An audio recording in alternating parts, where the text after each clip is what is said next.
Hi hello welcome to the Bhanushree's Vastra. ఈరోజు వీడియోలో ఏంటంటే మనం వచ్చేసి ముందుగా ఫ్రంట్ పార్ట్కి కట్ వర్క్ డిజైన్ సింపుల్గా ఎలా స్టిచ్ చేయాలో స్టిచ్చింగ్ అండ్ కటింగ్ చూద్దాం. ఇప్పుడైతే మనం కటింగ్ చేద్దాం. చూడండి ఏంటంటే ఫస్ట్ మనం లెంత్ చూసుకోవాలి. లెంత్ వచ్చేసి 13 ఉంది. సో మనం 14 పెట్టుకోవాలి. ఖర్చులోకి 1 ఇంచ్ పెట్టుకోవాలి. సో ఇప్పుడైతే నేను లెంత్ పెట్టుకున్నా. ఇదైతే ఫ్రంట్ పార్ట్ అండి. ఇప్పుడైతే వచ్చేసి మనము ముందుగా నెక్ లెంత్ పెట్టుకుందామండి. ఇప్పుడైతే నెక్ లెంత్ వచ్చేసి ఎంత అంటే 4.5 అండి. ఖర్చులోకి 5 ఇంచ్ పెట్టుకోవాలి, హాఫ్ ఇంచ్ పెట్టుకోవాలి. సో మొత్తం కలిపి 5 ఇంచ్ పెట్టుకోవాలి. ఇప్పుడైతే మనం 5 పెట్టుకున్నాము. ఒకసారి అయితే మెజర్మెంట్ బ్లౌజ్ తోటి నోట్ చేసుకుంటున్నాండి. చూడండి అంతా ఒక్కటేసారి నోట్ చేసుకుంటే ఇంకా మనకి ఇబ్బంది ఉండదు కదా, ఒక్కొక్క బ్లౌజ్ తీసుకొని మెజర్ చేసుకోవడము. ఇలా నోట్ చేసుకోవాలి. కావాల్సి ఉంటే మీరు బుక్లో గినంగా నోట్ చేసుకోవచ్చు. సో నేనైతే ఇక్కడ నోట్ చేసేసుకుంటున్నా. చూడండి ఇప్పుడు hands, neck, so hands loose, shoulder and అంతా మనం ఒకసారి నోట్ చేసుకోవాలండి. ఇలా నోట్ చేసుకుంటే ఏంటంటే మనకు ఇట్లా మార్కింగ్ చేసుకునేటప్పుడు ఇబ్బంది ఉండదు. ఇప్పుడైతే వచ్చేసి ఏంటంటే మనం నెక్ లెంత్ చూస్తున్నాం కదా. నెక్ లెంత్ వచ్చేసి చెప్పినా కదా ఆల్రెడీ 4.5 అయితే మనం 5 పెట్టుకుంటున్నాము. నెక్స్ట్ వచ్చేసి యాక్చువల్లీ షోల్డర్ చూడాలి ఫస్ట్. సో నేనైతే కొంచెం ఫస్టే నెక్ లెంత్ చూసిన. ఇప్పుడైతే షోల్డర్ చూస్తున్నా కదా. చూడండి షోల్డర్ వచ్చేసి మనము 6 పెట్టుకున్నాము. ఆర్మ్ రౌండ్ వచ్చేసి 5.5 పెట్టుకుంటే సో అది 6 పెట్టుకుంటున్నా. ఇక్కడ నెక్ విడ్త్ వచ్చేసి ఎంత అంటే 3.5 పెట్టుకున్నా. ఆర్మ్ రౌండ్ మొత్తం మార్కింగ్ చేసుకుంటున్నా. సో మనము నెక్ రౌండ్ తీసుకోవాలి ఫస్టే ముందు. ఇప్పుడు ఏంటంటే దీన్ని స్కాలప్ కట్ చేయాలి. సో నేను స్కాలప్ కట్ వర్క్ కట్ చేసేటప్పుడు అయితే నేను మీకు మళ్ళీ చూపిస్తాను. అది స్టిచ్చింగ్ చేసేటప్పుడే కట్ చేస్తా. చూడండి ఇప్పుడైతే మనం చెస్ట్ లూజ్ చూసుకుందాం. 9.5 పెట్టుకున్న చెస్ట్ లూజ్ వచ్చేసి ఇప్పుడైతే ఆర్మ్ రౌండ్ లోతు తీసుకోవాలి.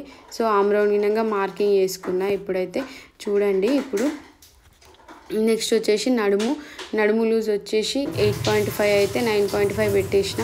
సో ఖర్చు వేస్ట్ వచ్చేసి 2 తీసుకున్నా. ఎందుకంటే కొంచెం చిన్న సైజ్ బ్లౌజ్ కదా. సో ఇంకేమన్నా అవసరం ఉంటుంది కదా అని చెప్పి కొంచెం ఖర్చు లూజ్ అనేది కొంచెం ఎక్కువనే పెట్టుకోవాలి, వేస్ట్ అనేది. సో ఇప్పుడు అది తీసుకున్నా. నెక్స్ట్ వచ్చేసి ప్రిన్స్ కట్కి మార్కింగ్ చేస్తున్నా. చూడండి మళ్ళీ ఇంకొక వీడియోలో గినంగా ప్రిన్స్ కట్ మార్కింగ్ ఎలా తీసుకోవాలి, ఎలా కట్ చేసుకోవాలి, ఎలా స్టిచ్ చేసుకోవాలో కూడా మరో వీడియో కూడా చేద్దాం. ఇప్పుడైతే స్కాలప్ డిజైన్ కోసమే కదా ఈ వీడియో. సో చూడండి ఇప్పుడైతే ఇట్లా ప్రిన్స్ కట్ కటింగ్ చేసుకుంటున్నా. చూడండి ఇదైతే ఫ్రంట్ పార్ట్ అండి. చూడండి ఇలా మెల్లగా కట్ చేయాలి. ఎందుకంటే స్పీడ్ కట్ చేసిరనుకో మళ్ళీ క్రాస్ పోతుంది, మిస్టేక్ అవుతుంది. ఆర్మ్ రౌండ్ దగ్గర వచ్చేసి కొంచెం ఒక 1/2 ఇంచ్ అంతా కటింగ్ చేసుకోవాలి. ఇప్పుడైతే కటింగ్ అయిపోయింది. సో ఇప్పుడు వచ్చి మెయిన్ క్లాత్ పైన లైనింగ్ కటింగ్ అయిపోయింది కదా. ఇప్పుడైతే మెయిన్ క్లాత్ పైన కట్ చేద్దామండి. చూడండి సో ఫస్ట్ అయితే ఇలా పెట్టుకోవాలి. లైనింగ్ ఇట్లా పెట్టుకొని మెయిన్ క్లాత్ని ఇట్లా కట్ చేసుకోవాలి. చూస్తున్నారు కదా. ప్లీజ్ అండి సబ్స్క్రైబ్ చేసుకోండి. చూస్తున్నారు కానీ సబ్స్క్రైబ్ చేసుకోవట్లేదు. ప్లీజ్ సబ్స్క్రైబ్ చేయండి. ఇప్పుడైతే మనము బక్రమ్ క్లాత్ లేదా క్యాన్వా క్లాత్ తీసుకొని మనం ఇలా డ్రా చేసుకోవాలండి. కట్స్ స్కాలప్ డిజైన్ కూడా అంటారు. కొంచెం ఏంటంటే మీకు కొంచెం అర్థమవుతుందో కాదో అని చెప్పి నేను కట్స్ అంటున్నా. సో ఇలా కట్స్ కొంతమంది ఏంటంటే మెయిన్ క్లాత్ లైనింగ్ క్లాత్ పైననే కట్స్ డ్రా చేస్తారండి. సో అలా అయితే మిస్టేక్ అవుతుంది. ఫస్ట్ అయితే మనం ఇట్లా బక్రమ్ క్లాత్ తీసుకొని మనం ఇట్లా డ్రా చేసుకుంటే చూడండి ఎంత నీట్ ఫినిషింగ్ వస్తుందో చూడండి.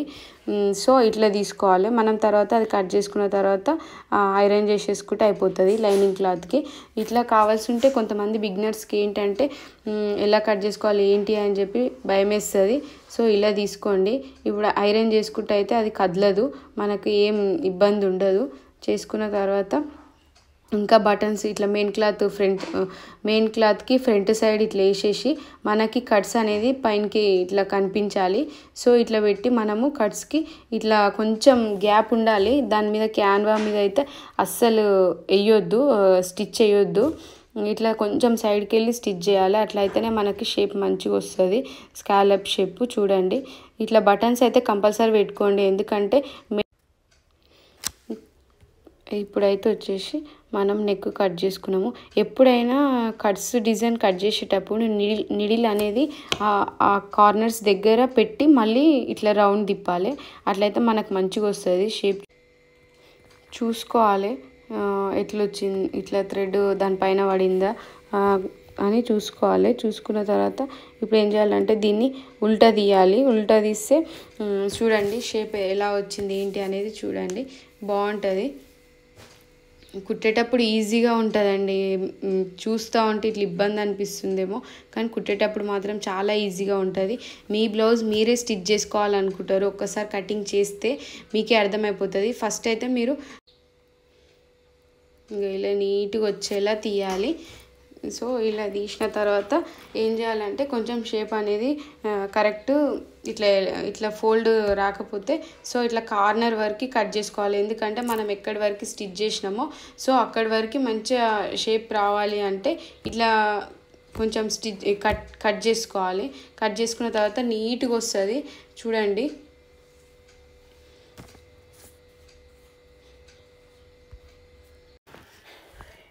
ఇలా తీసిన తర్వాత మంచిగా షేప్స్ కనిపిస్తుంది కదా. సో ఇప్పుడు వచ్చేసి ఏం చేయాలంటే ఫోల్డింగ్ స్టిచ్ చేయాలి, మంచిగా వస్తుంది, ఇంకా నీట్ ఫినిషింగ్ అనిపిస్తుంటుంది. చూడండి ఇప్పుడు నేను చూడండి ఏం చేస్తున్నాను. మీరు అది ఇట్లా రివర్స్ ఇట్లా చేసేటప్పుడు స్కాలప్లో మీరు ఒక సీజర్ కానీ లేదా ఒక లిడ్ కానీ ఇట్లా తీసుకొని చేయండి, మంచిగా ఇట్లా షేప్ వస్తుంటుంది. చూడండి ఎలా వచ్చిందో. ఇప్పుడు వచ్చేసి ఫినిషింగ్ స్టిచ్ చేసేసి ఎక్స్ట్రా క్లాత్ అనేది కట్ చేసేసేయాలి. చూడండి ఇంక ఇప్పుడు ఇది అయిపోయిన తర్వాత మనము ప్రిన్స్ కట్ కదా, ఇది సైడ్స్ అటాచ్ చేసేసుకోవాలి. చూడండి ఎక్స్ట్రా క్లాత్ మొత్తం కట్ చేసేస్తే నీట్గా ఇంకా నీట్గా కనిపిస్తుంది.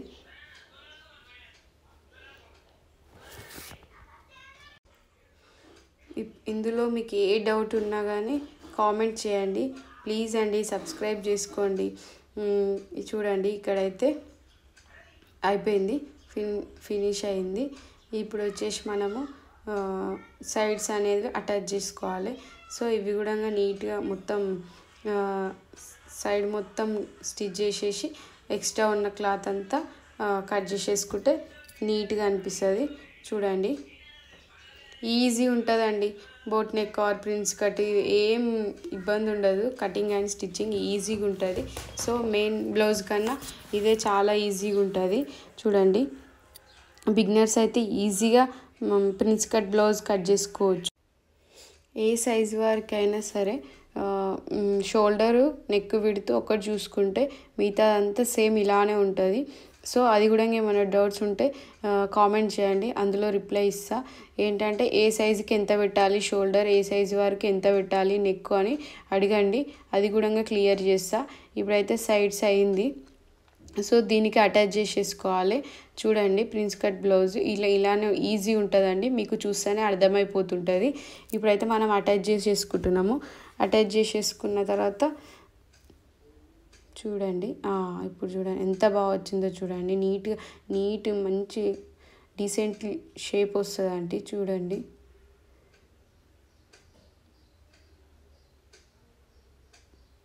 డబల్ స్టిచ్ చేయండి, సింగిల్ స్టిచ్ చేయొద్దు. చూడండి స్కాలప్ చూడండి ఎంత బాగా వచ్చిందో, ప్రిన్స్ కట్ చూడండి. సో ఇంకేమైనా ప్రిన్స్ కట్ గురించి ఇంకేమైనా డౌట్స్ ఉన్నా కానీ కామెంట్ చేయండి, క్లియర్ చేస్తాను. ఇప్పుడైతే వచ్చేసి కింద నడుము పట్టు వేసేసేయాలి. ఇప్పుడు మనం అది వేసేద్దాం. చూడండి నడుము పట్టి 2 ఇంచెస్ తీసుకోండి నడుము పట్టికి, లైనింగ్ క్లాత్ వచ్చేసి అప్పుడైతే మనకు సరిపోతుంది. చూడండి ఇప్పుడు నేను నడుముకి ఎమ్మింగ్ పట్టు వేసేస్తున్నా. ఇంతే అండి scallop design blouse. So prince cut, ఇది ఫ్రంట్ ఓపెన్స్ అయితే ఉండదు, సో బ్యాక్ ఓపెన్ ఉంటుంది. అది కూడా తర్వాత చూపిస్తా. బ్యాక్ పాట్ నెక్ నెక్స్ట్ వీడియోలో చూపిస్తుంది. చూడండి ఇక్కడైతే ఎమ్మింగ్ బ్లౌజ్ అయిపోయింది. ఎమ్మింగ్ చూడండి ఎంత ఈజీగా అనిపిస్తుందో మీకే అర్థమవుతుంది. ఇంకా చాలా టిప్స్ ఉంటాయి. సో నెక్స్ట్ ముందు వీడియోస్లో చెప్తాను. చూడండి ప్లీజ్ అండి సబ్స్క్రైబ్ చేసుకోండి, లైక్ చేయండి, కామెంట్ చేయండి.